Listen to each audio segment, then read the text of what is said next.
Welcome to In Reality, the podcast about truth, disinformation, and the media. I'm your host, Eric Schurenberg, longtime journalist and media executive, now the founder of the Alliance for Trust in Media. Even in polarized America, there's at least one sign that tribal loyalty doesn't always dictate political outcomes.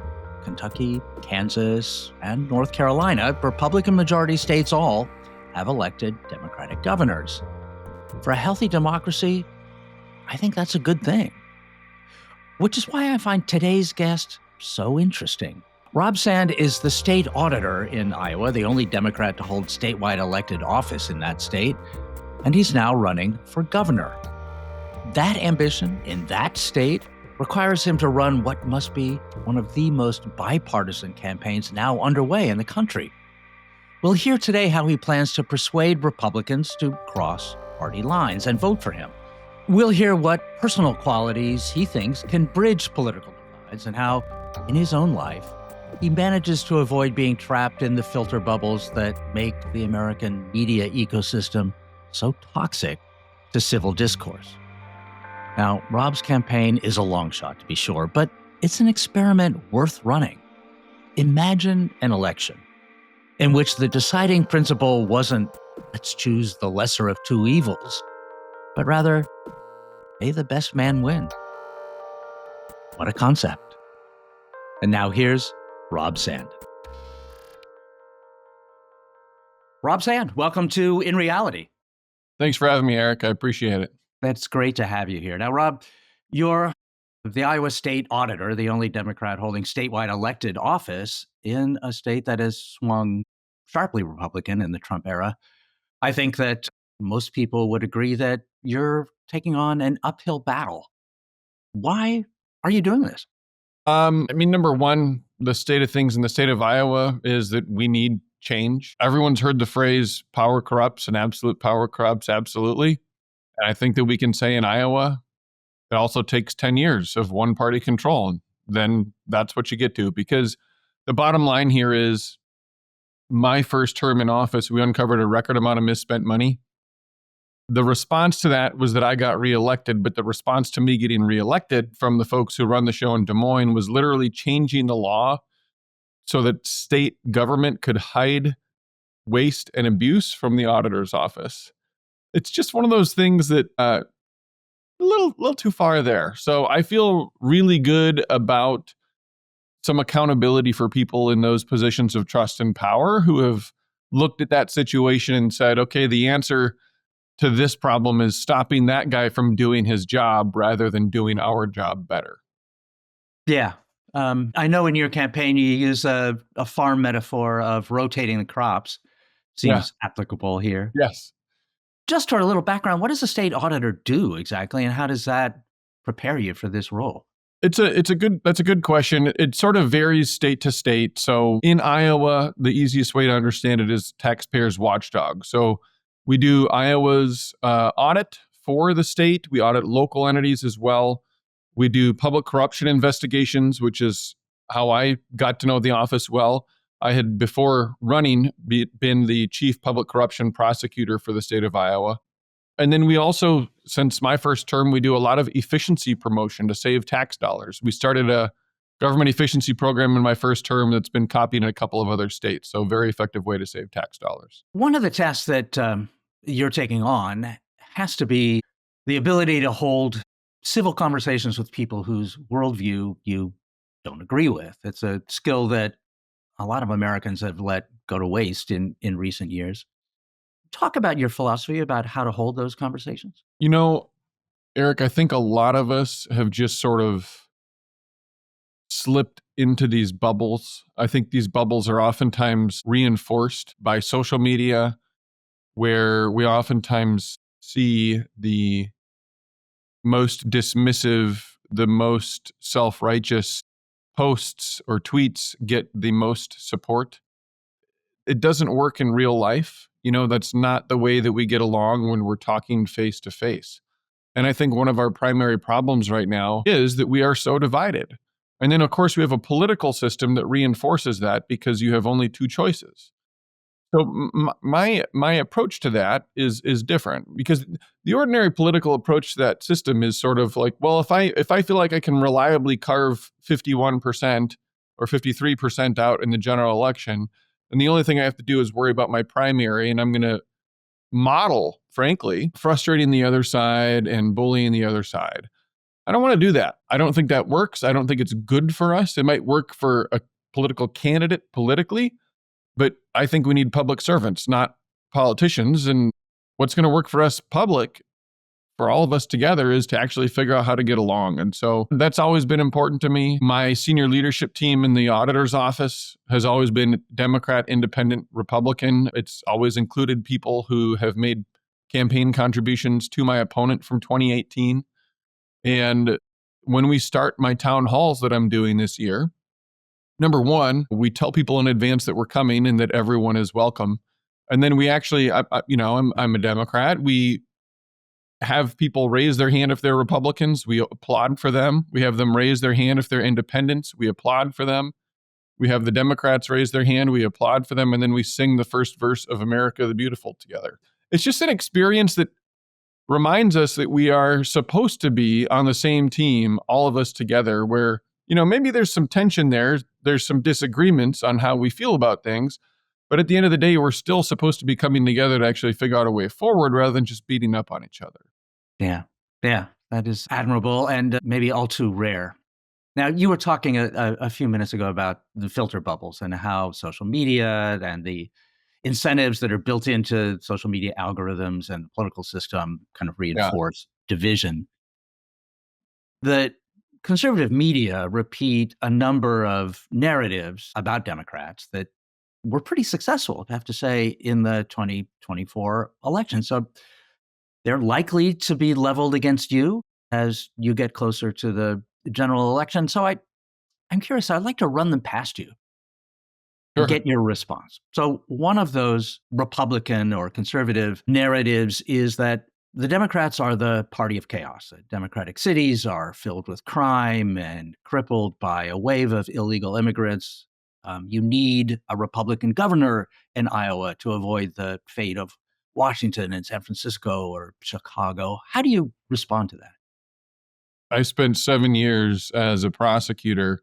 I wasn't just prosecuting public corruption. I prosecuted violent crime too. There's not going to be anyone in this race who has worked harder and done more to actually improve public safety in this state than I have. All right. Here's another one. The Democrats are the party of unbridled illegal immigration. That's going to put untenable burdens on states like Iowa to support those illegal immigrants with healthcare and schools and extra police. What's your view on immigration? I certainly would say that the Biden administration messed this one up. They should have done a better job with border security. They should have done it from the start. I'm a big supporter of legal immigration, but I do think that we want to make sure that when people are here, that everything's squared away and they've been admitted and they're here legally. That's not only how we make sure we know that the folks who are coming in are folks where we don't have concerns about violent criminal records, but it also means that if they're here, they also have those legal protections that they need so that they're not exploited by their employers or their landlords or anyone else. Another one. Democrats are the party of arrogance and elitism and condescension. They look down on us Iowans from Hollywood and Silicon Valley and Wall Street and prefer to lecture us rather than listen to us. What's your response?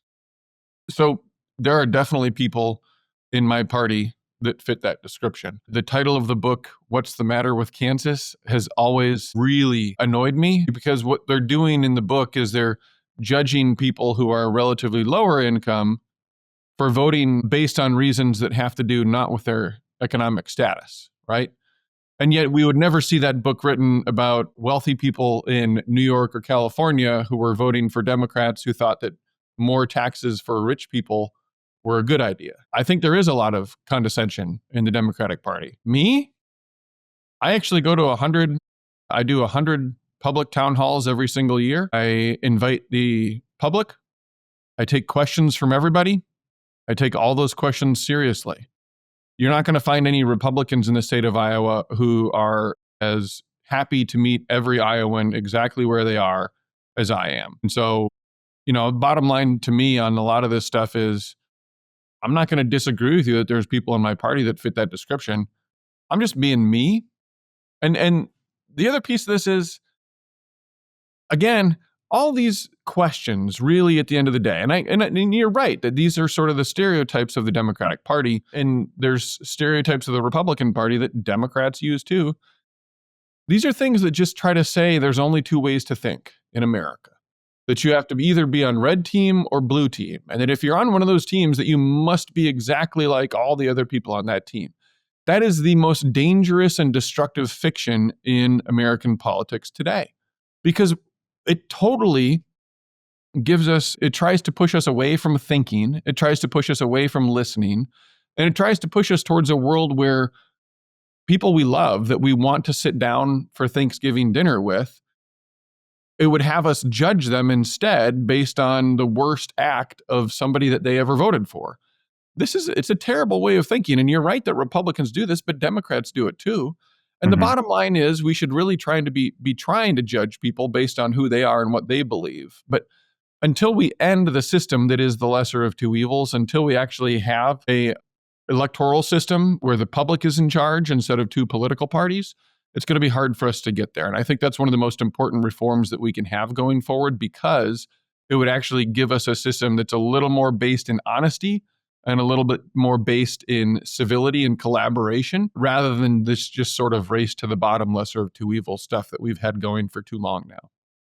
When you talk about the system of the lesser of two evils, you're talking about the two-party system where it's sufficient to vote for the lesser of two evils because they're part of your tribe, or they're... Yeah, and we've all felt this feeling, right? Look, well, this person's never done anything for me, but that person is scary, right? And the bottom line is, folks in both parties, powerful people in both parties know you don't really have to do the hard work of listening and figuring out what it is that's wrong with Iowa's mental health care system and trying to put a solution in place that's complicated, but that people can support and it's going to be effective.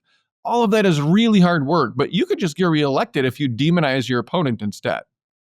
And it doesn't mean I like the idea of additional parties. I do, but mostly we just need to have more choices. I mean, if you had a general election where it was two Democrats and two Republicans, but instead of just having one vote that you felt like you sort of had to give to the one that you thought was more likely to win, you could do something like approval voting, where you can vote for as many of them as you like. We would get candidates and elected officials who really have more of a reason to actually solve problems for people rather than just demonizing their only one opponent. But let's shift to the media landscape in Iowa and across the country. So one of the supposed lessons of the 2024 election was that the most powerful force in political media is not the journalistic institutions like the Wall Street Journal or the Des Moines Register, but rather the influencer ecosystem, the podcasters, the Joe Rogans, the Ben Shapiros. What influence do you think that non-traditional media will play in your election? And does traditional local media still play a role? I think traditional local media certainly still plays a role, particularly in local elections. As we go around the state, again, I'm a believer in accountability, and that means accountability for me, right? As we go around the state and we do 100 town halls, everywhere we go, the media is not only invited into that room, but we offer them 15 minutes before the event to ask other questions, where if they have a question about this, that, or the other thing that maybe isn't something that we're going to get addressed, they have an opportunity to ask it. I think that's really meaningful because I think there's more trust still in society at these local levels with local paper, local reporters, a little bit less so, but still true for local news.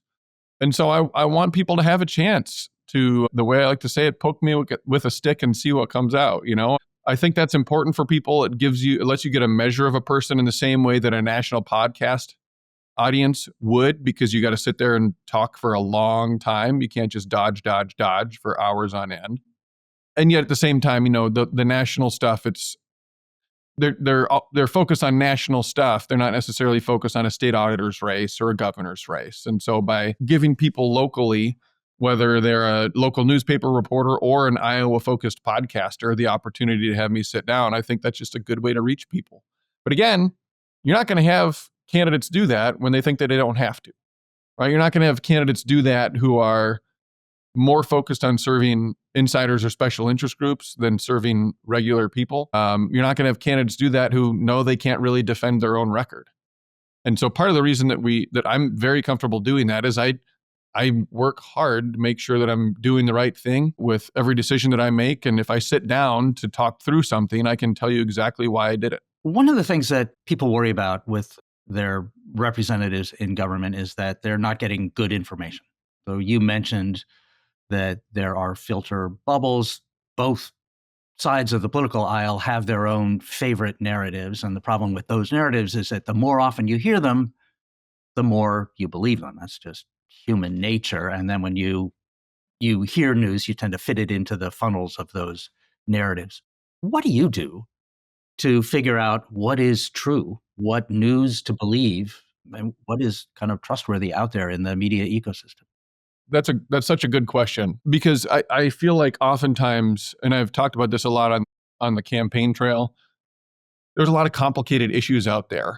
And it's easy for a candidate to sort of grandstand by picking up someone else's plan off of a shelf and waving it around to say, this is my plan. And then maybe they've got 2 or 3 talking points that they can use to describe that plan, but then they have to run away and talk about something else because they don't understand it in depth and they don't know why it didn't include this thing or that thing. So my method is, rather than doing that, I talk to everybody. I take the same approach that I took as a prosecutor. I took the same approach that I took as auditor. You want to talk to lots of different people. When you interview witnesses, you certainly weigh whether they might have any bias for any particular reason at all. And you incorporate that into your perspective on what they have to say. And you read a lot about it. And at the end of all of that, for me, I think I can get myself to a place where not only do I have a good plan on, for example, water quality, where we've got some very serious water quality issues in the state of Iowa, but my plan is going to be something that I believe is going to be, number one, effective. It's not just a bunch of stuff that we're going to do to say, now we've helped on water quality, when in reality, these would be some of the less effective things we could do. So it'd be effective. Number two, it'd be achievable, right? It's not something that, well, sure, that would have a huge impact on water quality, but it will never happen. It is totally unworkable, right? I want it to be effective. I want it to be achievable.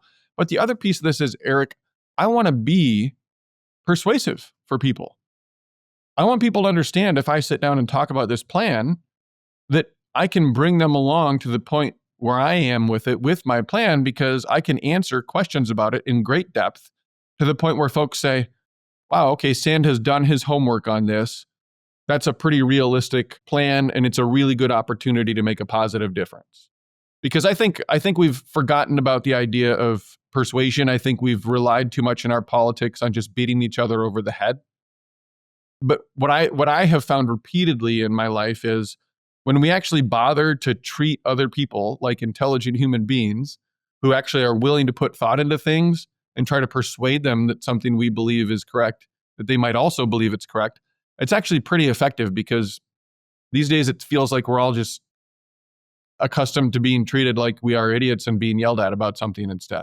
For the final question, I'd like to pivot from persuasion to an adjacent quality, trust, and ask you kind of a philosophical question about it. So much of what people believe in their news feed and in their politicians derives around their personal identity, their tribal identity as a Republican or a Democrat. And these identities come with a kind of prescribed set of beliefs that you're expected to hold. Mm-hmm. But what you're talking about in terms of persuasion and being judged on your own merits and not as a member of a particular tribe, you're alluding, I think, to a higher level of trust, one that is higher than just saying, hey, I'm one of you. Look at the signals that I'm sending off. Stepping back philosophically, what are the elements of trust? That's a good question.